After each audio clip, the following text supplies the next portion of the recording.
back to the podcast, otherwise known as The Graphic, otherwise known as Lawrence McKenna and Jamie Slevin sitting down and having a nice chat. Good to have you. Good to be here, Lawrence. Thanks a lot for coming along because a lot is going on in the world of football. I want to preface this with, yes, it's easy to criticise Manchester United at the moment, but the headline that broke today on The Guardian, it's got it in front page as well, so it feels like something that's quite important to me.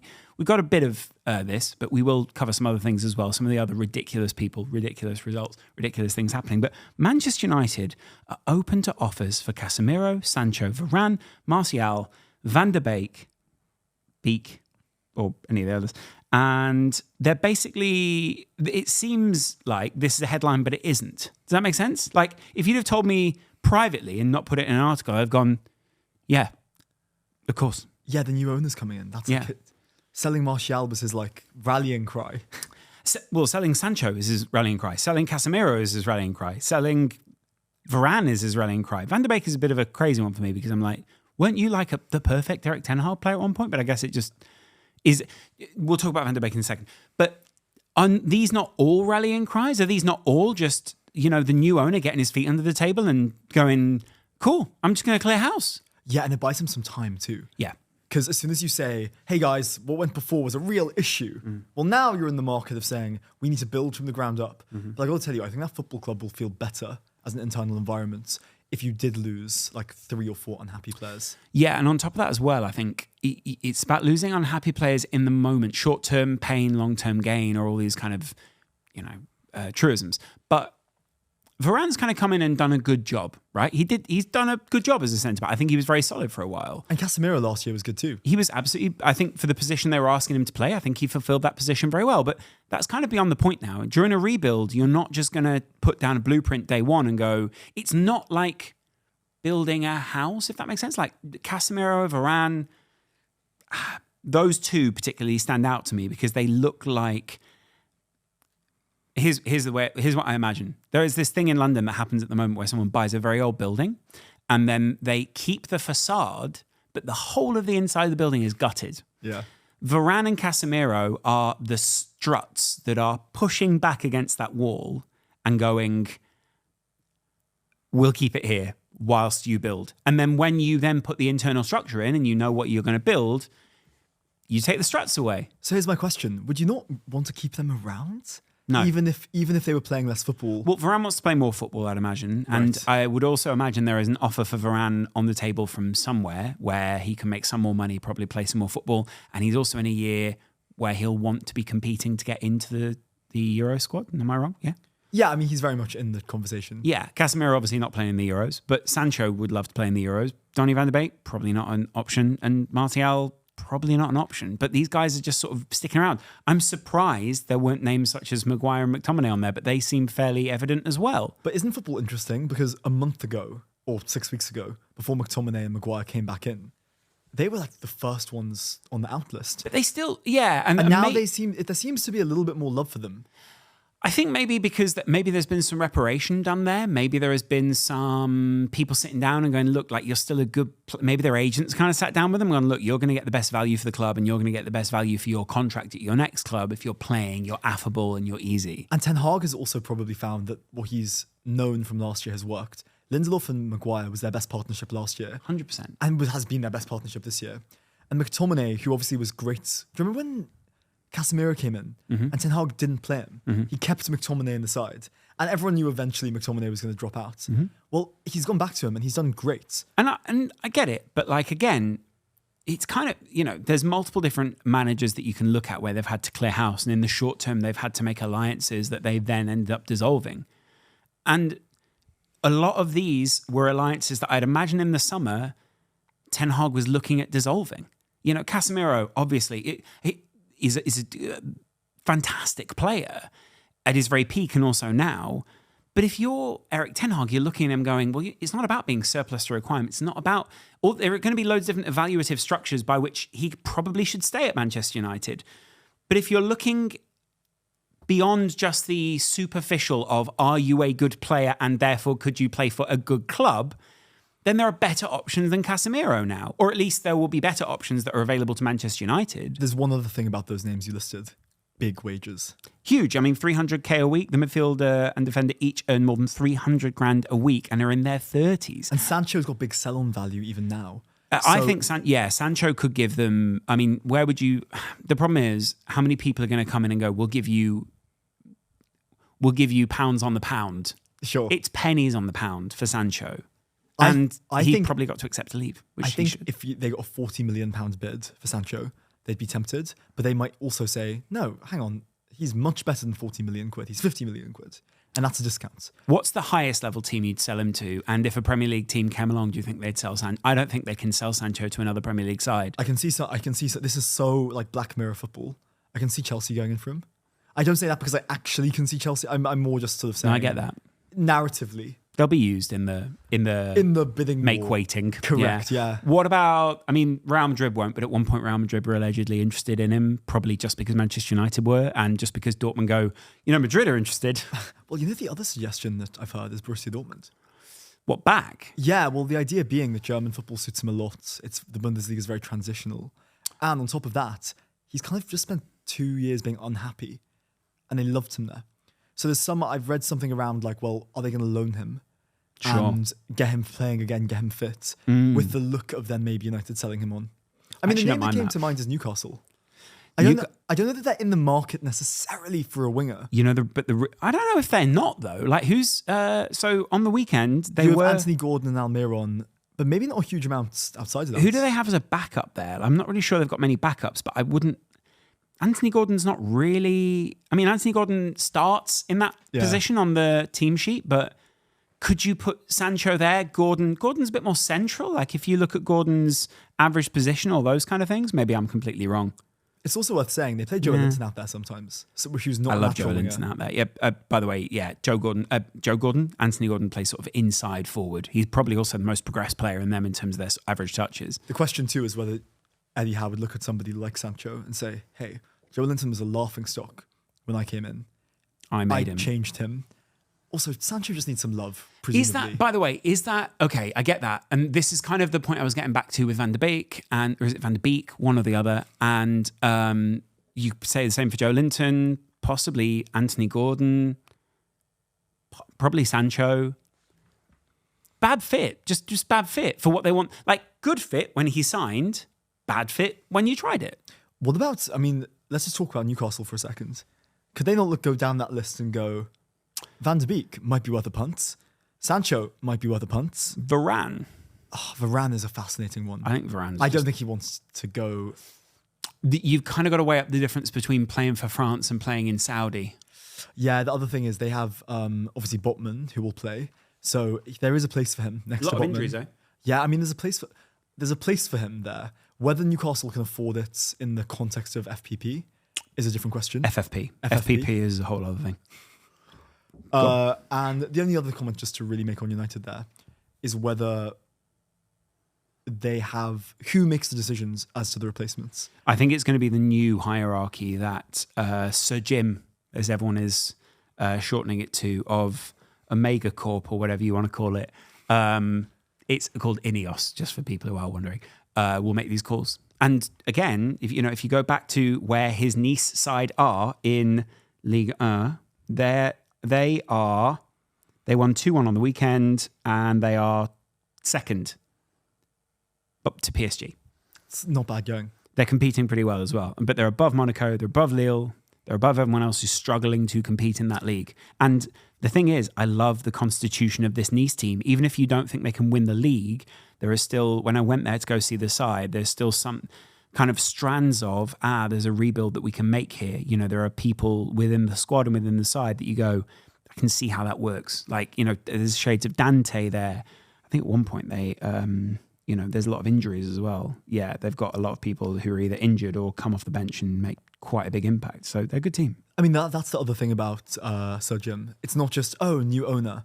It's an owner with a blueprint for the footballing side of things. And clearly an identity which doesn't seem to be like just linked to let's just play nice football. It made me realise on the weekend how, I saw an interview with Fernando Torres. And Fernando, not to always take it back to Liverpool, but Fernando Torres said the club was rotten when I left Liverpool from the owners down, and I knew we weren't going anywhere.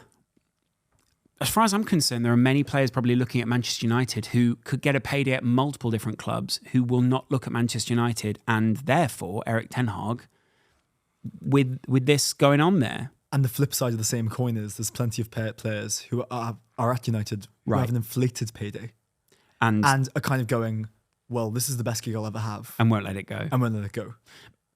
To an extent, I know McTominay, we both said we thought McTominay, was it McTominay? Yeah, McTominay would be one of those people to keep around and just sort of be like, oh, one of the old crew, or like one of the originals. He's also a bit of a cockroach. Like, he survived under 5 managers. So insulting, but it's so true. In only the best way, right? Like, you get these footballers who are sort of cockroaches, and as far as like every manager ends up playing them, loving them. You go in not rating them, you end up rating them. Was he? I just want to see how he came old. through with Jose. Yeah, he did, because Jose made him Player of the Season for Manchester United back in the day. Do you remember that? He's now 27 years old. That's flown by, Christ. That's flown by. And I still think of Scott McTominay, probably because he has quite a young face, but he is maturing, probably because you always think of him as youth. There's so many shades of other teams who've rebuilt and had someone young there at the time, and they just remain young forever. Where in Arsenal were rebuilding, it was Theo Walcott. Theo Walcott will always be young, not only because he looks young, but also because people want him to be young in order to fulfill his potential. McTominay was meant to be this kind of, Darren Fletcher type, but Darren Fletcher 2.0. I think you could, he's not been on the level of Darren Fletcher. No, but he's also not other coaches of Darren Fletcher. Exactly, all the side. And he has been very, very good for Scotland.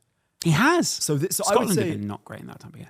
I would say that McTominay is probably one of like the great survivors. If you think about like all the bad players at Manchester United, and Martial is less of a survivor and more of a limper. Do you know what I mean? He's limped through contracts. Yeah, and I guess at the same time has not the option, but like he could always go back on the crutch of being a Manchester United stalwart, whereas Sancho's not that. I read a criticism of Ten Hag this morning, which I liked, which was he spent 100 million on Onana and Mount. Mm-hmm.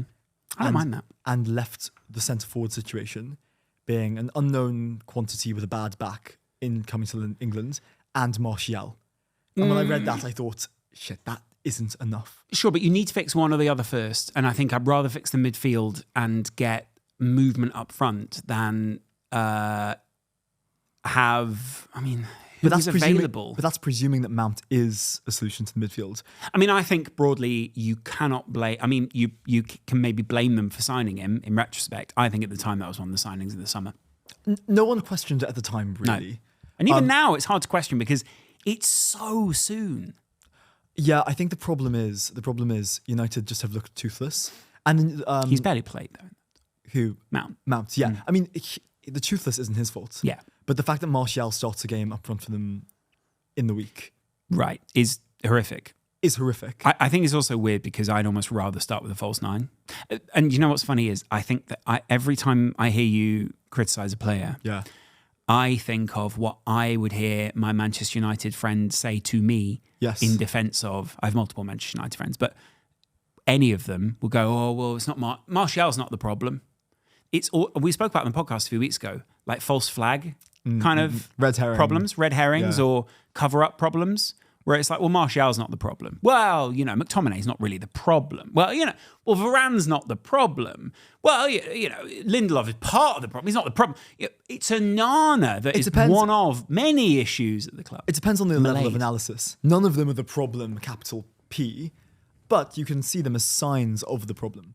So starting Martial up front in a Premier League game at this stage, when he signed in 2015... hugely problematic. And this is where Ten Hag... Been there 8 years. Oh, God. And the thing about Ten Hag is, like, he may not have had full control or wouldn't have had full control of the transfers.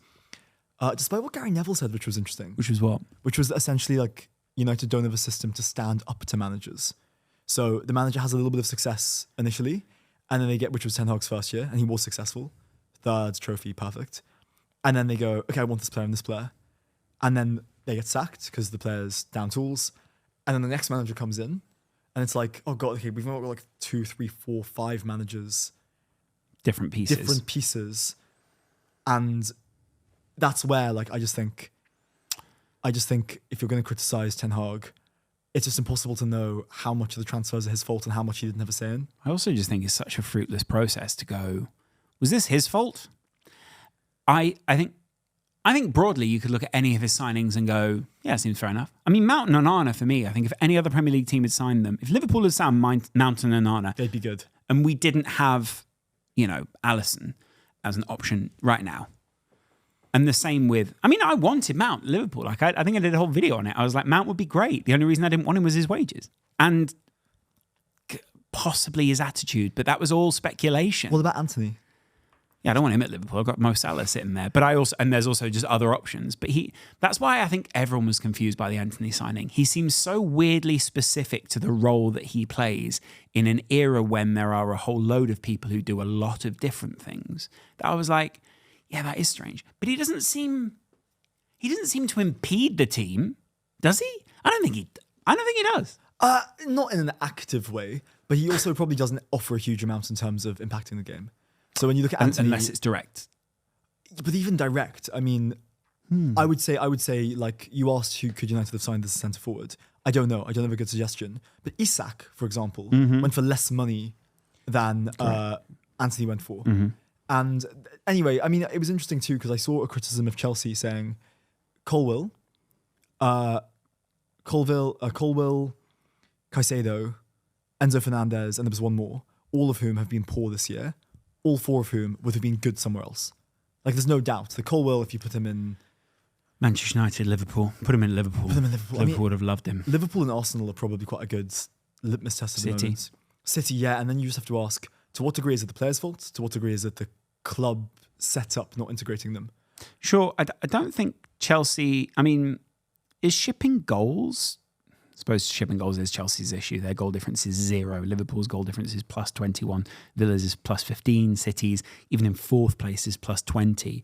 But I feel like teams aren't playing as conservatively this year, and broadly, Chelsea are still finding their defensive and offensive identity. And they've also, weirdly, playing Everton right now is a nightmare. Poch said today that their reality is mid-table. And I love that as a comment, by the way. Yeah, but it's over the last 18 months it's been true. And their problem is they lack physicality. I read they're the smallest team in the league or the second shortest team in the league. It's not Poch's fault. Which is not Poch's fault. And the fact that he's come in and basically said, hey, you spent £1 billion. I don't like the squad. It lacks, I think he said, personality or strength or intensity. Which is possibly one of the criticisms that people were making at the time. Individually, these look for like fantastic long-term acquisitions, but it's kind of the old Oakland Athletics thing of like, what do we pay these guys for? To get on base. And they haven't. How many of them are getting on base? Yeah, and this is where Gallagher, who I really like, people criticize Gallagher. I like Gallagher a lot. He gets on base. But he gets on base and he makes a big impact. And McTominay gets on base. Harry Maguire gets on base. Lindelof in the last couple of months has got on base. Cole Palmer has got on base. And then if you just look at like... That's a Poch signing, by the way, if ever there was one. Oh, 100%. Cole Palmer's his Harry Kane. Whereas Mudryk, for example, who I really like Mudryk. I like really... Really? I think he looks a bit aimless. He looks disconnected from his teammates, is the quote. Yeah, I get that. But there's so clearly a player who would be good in a side there. And he's walked into possibly the worst environment he could have done. And he seems like he could work up a good relationship with Poch. Like, he loved Arteta. Poch isn't a million miles off. I'm not saying, they're the same, but I'm saying like they're both managers that operate on a certain level of, I don't want to say honour, but like kind of... If you'd signed for Brighton, you have Athletic articles by now saying, they'd be saying the secret weapon. Yeah, he comes off the bench in the 50th minute. Right. And he's got the most number of take-on. You can just see that. Narrative is very damning for a lot of these sides. And I feel like the short-termism of both Manchester United and Chelsea is extremely damning for both of them. But the long-term prospects with Sir Jim, with a new American owner in kind. I mean, he is an American owner, but I think he's kind of trying to be a bit different to other American owners, at the same time being the same as other American owners. I think they are still hampered by... Roman Abramovich. I still think that is a ghost over this club that no one has addressed. It also feels like a totally different club.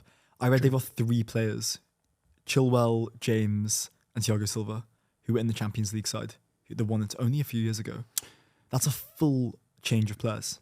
That was because they had a goalkeeper they didn't want, home midfield they didn't want, like all these kind of things. Totally. What's weird about it is Reece James is club captain. There was that tweet that went around the other day. He tweeted like, I'm back and we're only just getting started. Since then he's had like 4 matches, I think, or like something crazy low where he's just not started for any of them. I don't think it makes him a bad right back. But I do think if you're not consistently playing as a right back in the Premier League right now, you really struggle. And I think even if you do play consistently as a right back, we're seeing the right back area is somewhere that is constantly changing out. I feel like that might be the hardest position to play in the whole team right now, because you're expected to progress the ball, you're expected to defend the ball, and you're also sometimes expected to tuck inside and do whatever else. And you're probably going to have their trickiest, if not second trickiest player on you. It's so true. In what other position? Like also with Chelsea, especially under Tuchel, your job as the fullback was to be at the back post and at times to tuck in. Yeah. Just one comment on James. I feel really sad about him because I think he's the best right back in the league, probably. At least the best rounded right back. Because you're right. Good use of the word rounded. He's probably, I think if you're looking at like ability on the ball, you probably look at Alexander-Arnold, or you do. If you look at... I still think Reece James very high ability on the ball, just a different form of it. His graph, you put different attributes to make it big. But the point is, I think he's a better defender than Kyle Walker. Or he's almost got the defending of Kyle Walker. He's almost got the on-the-ball stuff of Trent. He's as mobile as either of them. But if he can't stay fit... It's the fitness thing. It's a big shame. Issue. And like the thing is, he should be the first name on the team sheet for England. I question at the I think not being in the side, I think the same goes for Van der Beek. I think the same goes for Martial. I think the same goes for a number of players. And the same goes for most players who just know they're not going to play regularly and can pick up a check and can... I'm not saying this is Reece James or any of these guys, but I just think it's easy to... the only equivalent I can find is in America, people tank, where it's like, oh, we want to get the next draft pick, so we don't need to play well. This is kind of equivalent to that for me in the UK, where it's like, okay, I'm not tanking, but I'm sort of at a big side, not where I can coast, but where I'm relatively assured of my position, and for a little while, I'm here. I can drink, I can go out, I can go to parties, I can be whoever, and before you know it, what is a side hustle for you of being, I can also party, becomes your main hustle. And that becomes... And you're leveraging the brand of the team you play for. Right.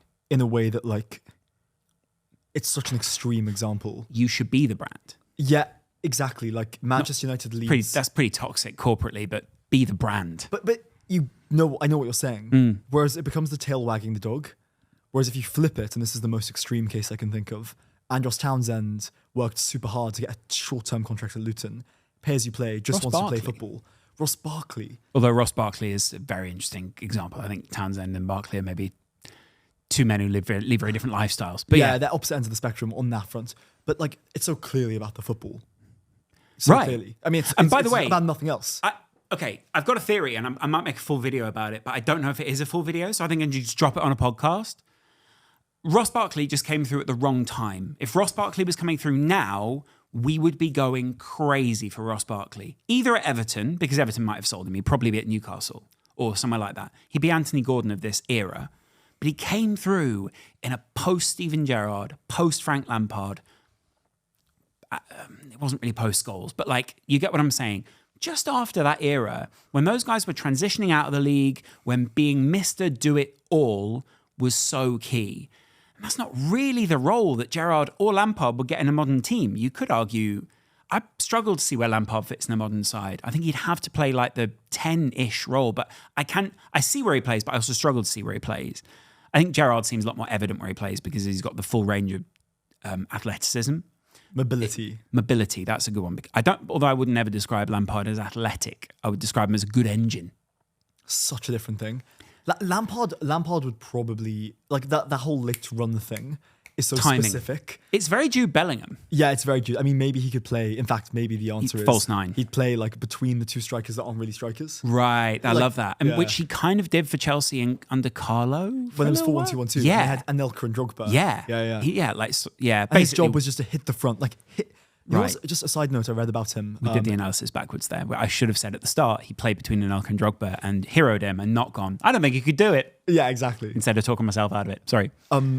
In The Mixer, Michael Cox writes about Lampard. By the way, The Mixer, amazing. It's my most read book, I think. Really? Yeah. Dog-eared? Yeah. Nice. Yeah. And there's a bit in it which I really like about Lampard, where he intentionally hit the ball a bit scruffy.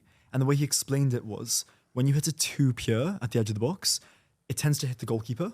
Whereas Petr Cech used to really struggle, which is why Lampard quite often it felt like would hit it into the ground. You know the one, Right. I don't know what you have in your mind's eye when you think about Lampard coming on to the edge of the box. It doesn't feel like Gerrard's. No. It feels Gerrard's but Gerrard is almost like A different, too pure. exactly. Whereas Lampard, in my mind, he hits it, kind of laces into the ground and Right. skips into the bottom corner. Yeah. And that was intentional, which I thought... Yeah, he like rolled in. Yeah, which was interesting. The other thing I thought was interesting in terms of intentional is John Terry's penalty technique was intentional. The slip, he didn't mean to fall over, but the dragging the left leg slightly, Right. standing foot was intentional. So Ross Barkley would do really well at this point. Well, you know about the thing about Ross Barkley is, if he came through now, we would just go, "Oh, aren't you a good footballer?" Are you a winger? He's probably a high wide winger now, isn't he? He's probably not as. If he Might be came strong. through now, he wouldn't be as beefy. So now he's a little bit of like muscle in the midfield, but back then he wasn't. He was a little bit more skinny and a little bit more bouncy. He definitely had shades of Rooney though, where it was sort of like, well, they feed you. Like I get what you're saying, but I think you're right. Like broadly, they shape him. But I just mean we're making the same point. Broadly, if he came through now, he would. I think he'd thrive. Is what I'm saying. He also came in through the weirdest, like strangest era of English football. I think we've played this game before off camera where we've gone, hey, I can name the side that England played in the World Cup against Costa Rica.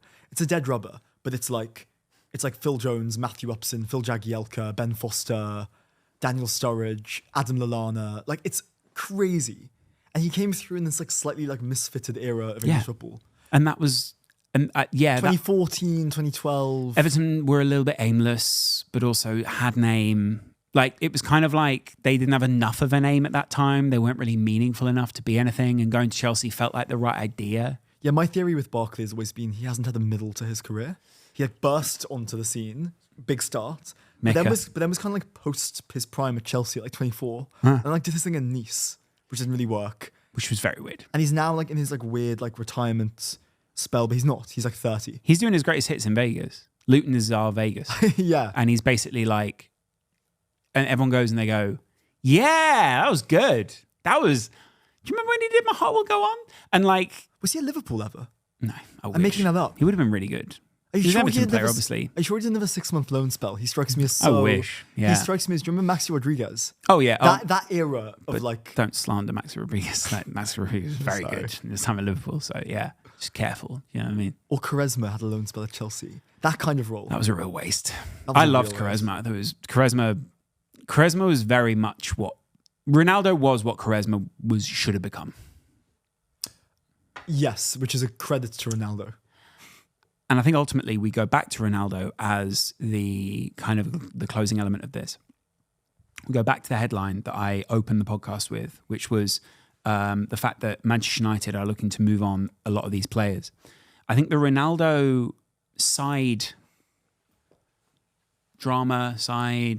play thing, whatever happened there, is still cast a bit of a shadow on the club because that dramatic era which shaped so much of what United are now doing, and ultimately that financial misstep and I think tactical misstep has cost the club.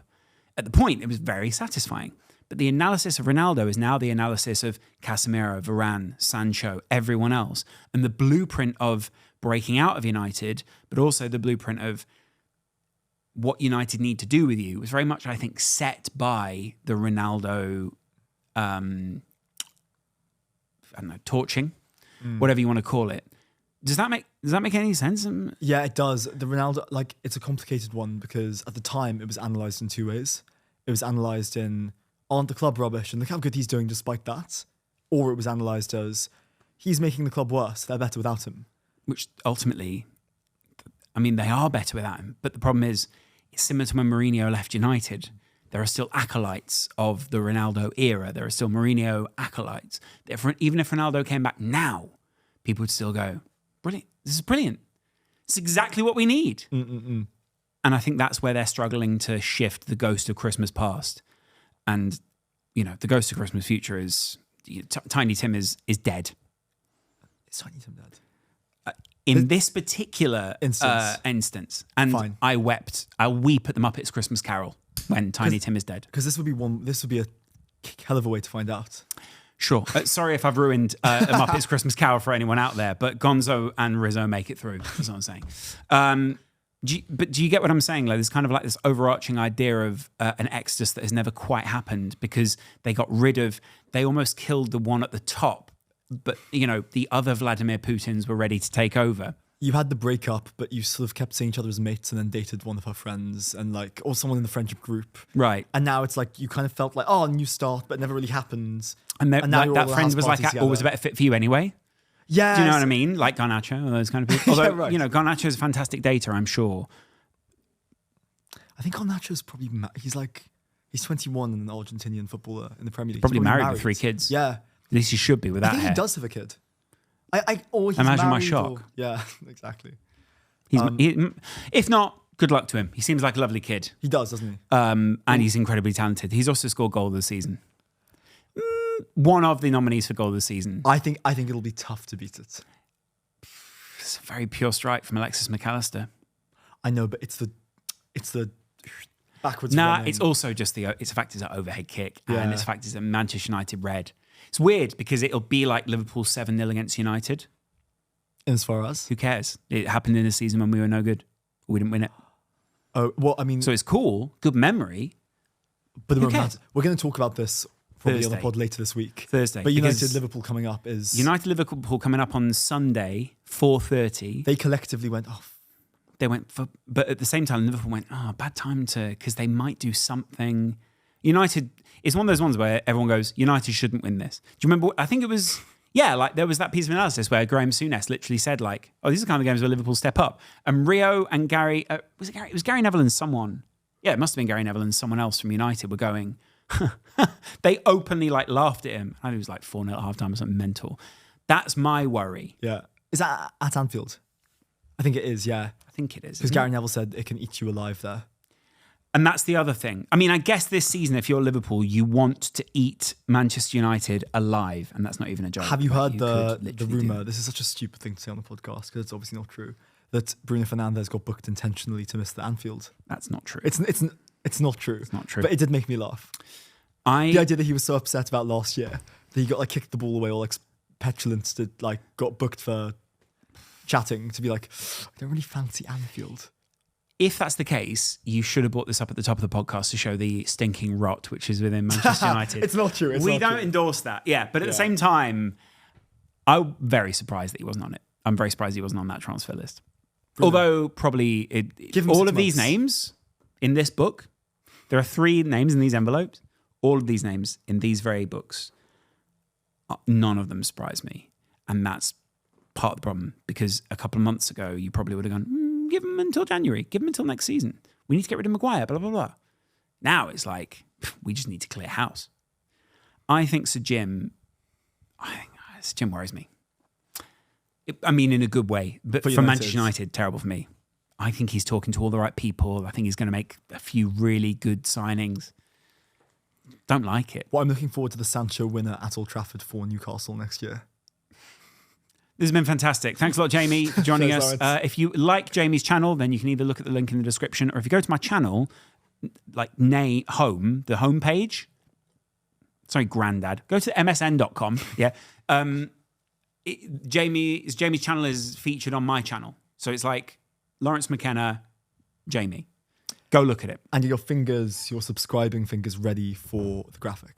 Which is coming very, very soon. We will see you guys again real soon, right here on the graphic, for previous eras, the Lawrence McKenna channel, and indeed the Lawrence McKenna podcast feed. But you get what I'm saying. See you guys later. Much love. Bye.